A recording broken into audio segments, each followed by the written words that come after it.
அதனுடைய வரிசையில் அடுத்ததாக வாழ்வியற் களஞ்சியம் அப்படின்ற ஒரு புத்தகத்தில் பண்பாடுனா என்னன்னு சொல்லியிருக்காங்க. மக்கள் தலைமுறை தலைமுறையாக குழுவாக சேர்ந்து கற்ற நடத்தை முறைகளும் பழக்க வழக்கங்களும் மரபுகளும் சேர்ந்ததே பண்பாடு அப்படின்னு வாழ்வியற் களஞ்சியம் சொல்லு. நான் முதலே சொன்ன மாதிரி பண்பாடுக்கு நிறைய டெஃபனிஷன்ஸ் நிறைய பேர் கொடுத்துருப்பாங்க. அது யார் யார் கொடுத்தா எந்த புத்தகத்தில் இருக்குது அதுதான் இந்த லெசனுக்கு வந்து நீங்கள் மனப்பாடம் பண்ண வேண்டியது. ஸோ இதை ரிப்பீட்டடாக கூட கேட்டு பாருங்கள். அடுத்ததாக ஆங்கில அகராதியில் பண்பாடுனா என்னன்னா பயிற்சி அனுபவம் ஆகியவற்றின் மூலம் உடல் உள்ளம் உணர்வு ஆகியன அடையும் வளர்ச்சியே பண்பாடு அப்படின்னு சொல்கிறாங்க.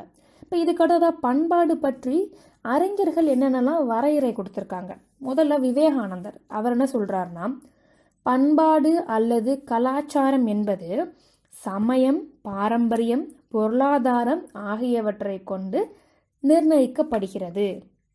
அதுக்கு அடுத்ததா தேவநேய பாவாணர் இவங்க சொல்கிறது, பண்படுவது பண்பாடு, பண்படுதல் என்பது சீர்படுதல் அல்லது திருந்துதல், திருந்திய நிலத்தை பண்பட்ட அல்லது பண்படுத்தப்பட்ட நிலம் என்றும், திருந்திய தமிழை பண்பட்ட செந்தமிழ் என்றும், திருந்திய உள்ளத்தை பண்பட்ட உள்ளம் என்றும் சொல்வது வழக்கம்.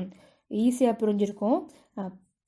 பண்படுவதுதான் பண்பாடுன்னு சொல்கிறோம். அப்போ பண்படுதல்னா சீர்படுத்துதல் இல்லை திருத்துறது அப்படின்னு அர்த்தம். அப்போ ஒரு நிலம் வந்து திருந்தி இருந்தால் அதை பண்பட்ட நிலம்னு சொல்கிறோம். அதே மாதிரி ஒரு தமிழ் வந்து திருந்தி இருந்தால் பண்பட்டு இருந்தால் அதை நம்ம திருந்திய தமிழ் செந்தமிழ்னு சொல்கிறோம். அதே மாதிரி ஒரு திருந்திய உள்ளத்தை பண்பட்ட உள்ளம்னு சொல்கிறோம் அப்படின்னு தேவநேய பாவனர் சொல்கிறாரு. அடுத்ததாக வைத்தியலிங்கம் என்ன சொல்கிறாருன்னா, பண்பாடு என்பது பொதுவாக நாகரிகத்தில் அடங்கியதாகும். காலப்போக்கில் மக்கள் தம் வளர்ச்சியின் மனநல ஆக்கமே பண்பாடாக பெயர் பெற்றது. இவங்க என்ன சொல்றாங்க, பண்பாடு வந்து நாகரிகத்துக்குள்ள ஒரு உட்பட்ட ஒரு பகுதி தான். காலப்போக்கில் மக்கள் வளர வளர அவங்க பண்பாடும் வளருது. அது எப்படி மன வளர்ச்சி மாதிரி வளருது, மனநல ஆக்கமாக வளருது அப்படின்னு வைத்தியலிங்கம் சொல்றாரு. அடுத்ததா E.P. டெய்லர் அப்படின்றவர் என்ன சொல்றாருன்னா, மனிதன் சமுதாயத்தில் ஓர் அங்கத்தினன். இந்நிலையில் அவன் அடைந்துள்ள அறிவு நம்பிக்கை கலை ஒழுக்க கோட்பாடுகள் சட்டம் பழக்க வழக்கங்கள் ஆகியவற்றை தன்னுள் அடக்கிய ஒரு முழுமையான தொகுப்பே பண்பாடு. சமுதாயத்தில் மனுஷனும் ஒரு அங்கமாக இருக்கான். அந்த அங்கமாக இருக்கக்கூடிய மனுஷன் அவன் வந்து காலங்காலமாக வந்து ஒரு அறிவு ஒரு நம்பிக்கை அந்த கலை கோட்பாடெலாம் வச்சு டெவலப் ஆகிருக்கான் இல்லையா, அதனுடைய ஒரு முழு தொகுப்பு தான் பண்பாடு அப்படின்னு E.B. டெய்லர் சொல்கிறாரு. அடுத்தது ரூத் பெனிடிக்ட். இது கொஞ்சம் போரிங் லெசன், பட் ஏதாவது நீங்கள் ஏதாச்சும் ஒரு லைன்ஸில் வந்து டிப்ஸ் மாதிரி வச்சுக்கிட்டிங்கன்னா ஈஸியாக நம்ம ஞாபகம் வச்சுக்கலாம். ஃபுல்லையே மனப்பாடம் பண்ணணும்னு அவசியம் கிடையாது.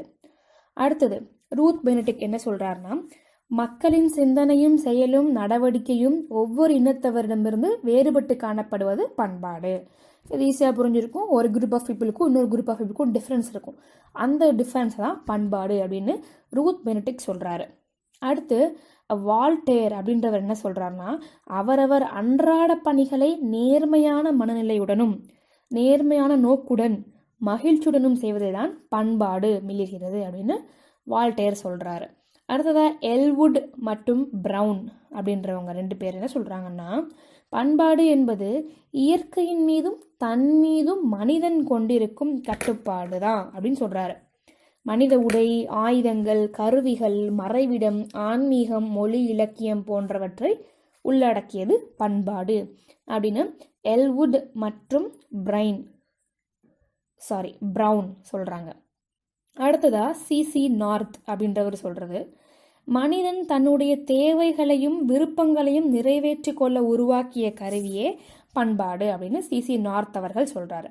அடுத்து மேத்யூ அர்னால்டு அவர் சொல்கிறபடி, ஒருவர் தம் குணநலன்களை நிரப்புவதிலும் தம்மை சூழ்ந்த சமுதாயத்தின் நலன்களை பேணுவதிலும் பேரவா கொண்டிருக்கும் நிலை பண்பாடாகும். அதாவது ஒருத்தர் தன்னைத்தானே திருத்திக்கிறதும் தன்னுடைய சமுதாயத்துடன் திருத்தி அதனுடைய நலத்தையும் காண்றதுக்கு யார் ரொம்ப ஆசைப்படுறாங்களோ, பேரவானா பேர் ஆசைன்னு அர்த்தம்.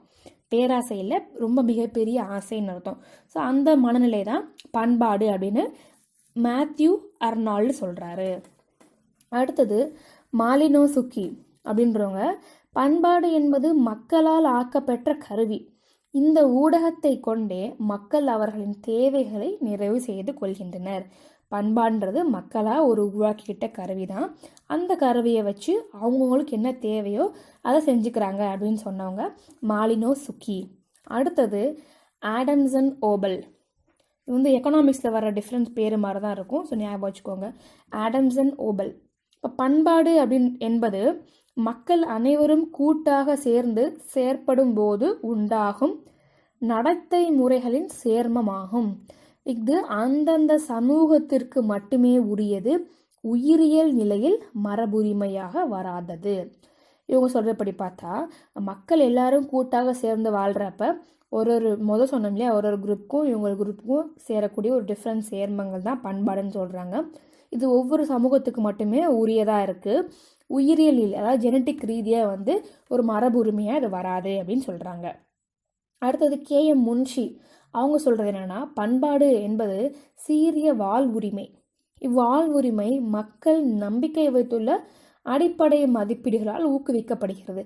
பண்பாடுன்றது ஒரு வாழ்வு முறை.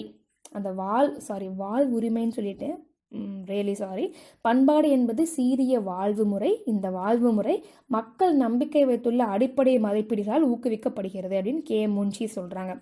அடுத்து அமெரிக்க மானிடவியலாளர்கள் என்ன சொல்கிறாங்கன்னா, தனி சிறப்பு கூறுகள் நிறைந்த தனி இன சமுதாயத்தினரின் பண்புகளே பண்பாடு அப்படின்னு குறிப்பிடுறாங்க. ஸோ இதுக்கடுத்தது இந்திய பண்பாட்டை அறிய உதவக்கூடிய தொன்மை சான்றுகள் என்ன. இப்போ நம்ம இந்திய நாடு பண்பாட்டு சிறப்பு மிக்கதுன்னு முதவே பார்த்தோம் இல்லையா. எல்லாராலும் போற்றத்தக்க வகையில் காணப்படக்கூடிய இந்திய நாட்டினுடைய பண்பாட்டு கூறுகளை நம்ம தெரிஞ்சுக்கணுன்னா அதுக்கு நிறைய சான்றுகள் இருக்குது. அந்த சான்றுகள் வந்து முக்கியமானது இலக்கியங்கள், தொல்பொருள்கள் மற்றும் அயல்நாட்டு குறிப்புகள்லாம் நம்மளுக்கு பயனுள்ளதாக இருக்குது அப்படின்னு சொல்கிறோம். இப்போ அடுத்ததாக இலக்கிய சான்றுகள் மூலமாக நம்ம என்ன கண்டுபிடிச்சிருக்கோம்.